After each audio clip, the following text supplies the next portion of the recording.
I don't even have big hands. I kind of have small hands. And you know what they say about guys with small hands? Hey you, do you for some reason need a game that is water resistant, windproof, and all terrain? Well, if you do, you're in luck because tonight we're reviewing Seaside.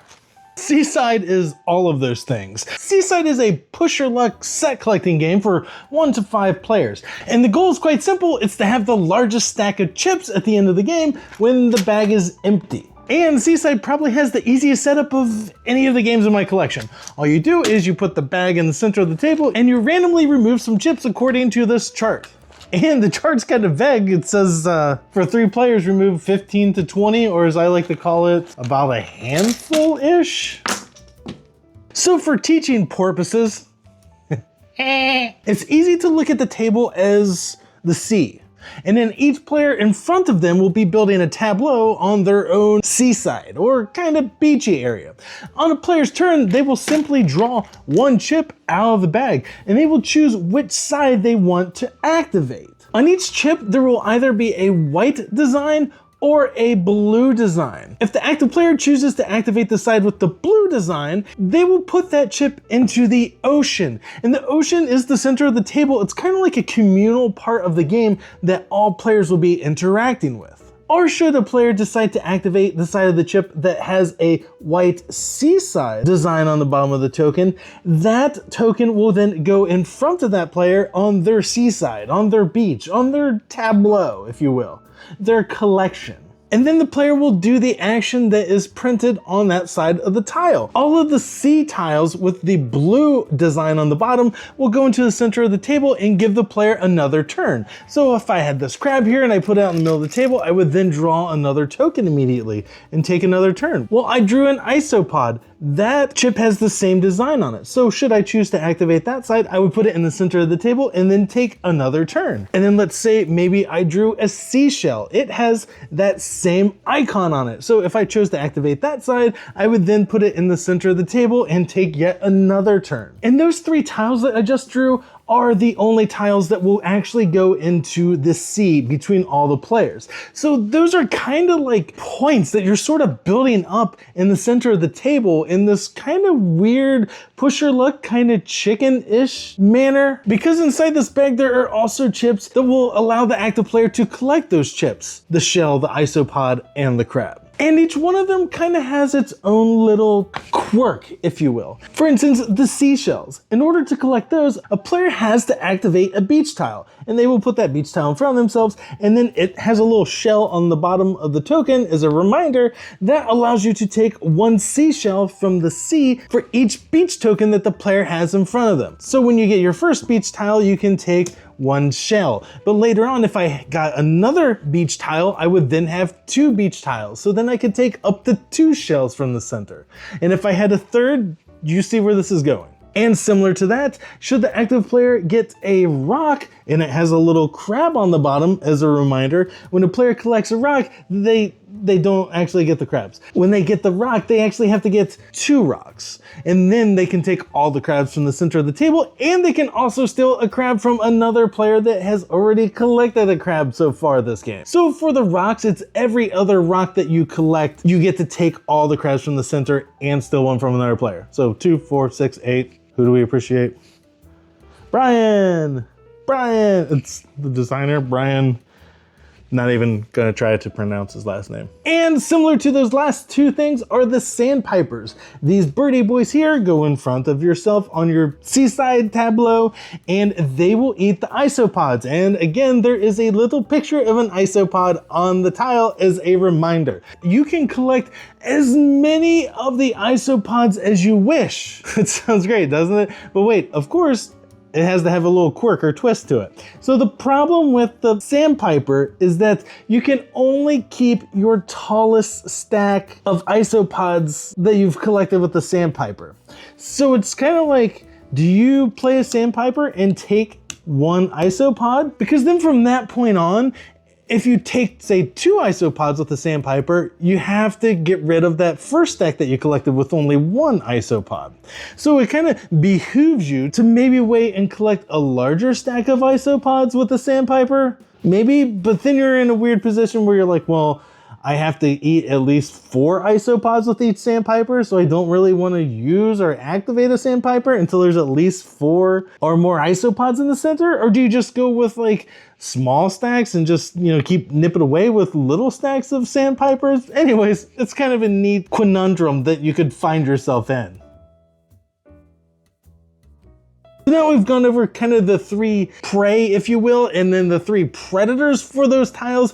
There is one last tile that we have yet to go over, and that tile is the wave tile.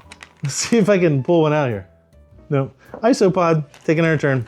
Let's draw another one. Oh, there's a wave. A wave tile has the white graphic on the bottom, meaning that it goes tableau in front of themselves. And what that one does is that lets you flip over and activate the opposite side of a beach tile that you have already collected. And you must flip over one of your beach tiles that you've collected previously. So if I selected this wave and added it to my collection, I would have to then flip over this beach tile that I previously collected. And in this case, the opposite side of it is a shell. So I would put that shell in the middle, and then the shells, when you put them in the middle, give you another turn. So then I would draw another one from the bag, and then it's a crab. But the opposite side here is a rock, so I could take that, and that would be 2 rocks. So then I can get all the crabs from the center of the table, and then I can take another crab from someone else at the table, and you just keep doing this and round and around and around until the bag's empty. And it's a lot more fun than it sounds. Not that it doesn't sound fun, but I've really enjoyed this one. And that's really Seaside in a nutshell, or a seashell. I should have said seashell. That was such an obvious joke, and I missed it. I hear some people don't like humor shoehorned into videos. Leave a comment down below. Should I stop doing that? Maybe? I don't know. I find it engaging. Maybe not so much charming, but engaging. But let's just go to the thoughts portion of the video. Oops, I failed to mention, the player that has collected the most wave tiles during the game will get any leftover tiles in the middle of the table at the end of the game. So that could possibly win you the game, because all the games of this that I have played have been very close. They're usually within 1 or 2 chips. Getting the leftover chips can be a big deal. But I found this one to be a very interesting push your luck game, because as you're drawing those tiles from the bag, it is great to just keep taking more and more turns. However, you may be loading the table up for another player with a sandpiper who's ready to collect all those isopods. Or maybe so-and-so across from you already has 1 rock. You don't have any rocks, but you keep drawing and throwing out crabs into the sea, like loading the sea full of crabs for another player. So yes, it's kind of a weird push your luck chicken mechanism that I found to be quite entertaining. And due to the nature of the game, you can travel with it fairly easy and play it in bizarre places. I mean, it says that it's waterproof or resistant and windproof and all terrain, whatever that means. But the game is fairly easy to teach. Yes, there are different tiles that you have to learn. However, there are only 7 tiles. So you really only have to learn 7 things.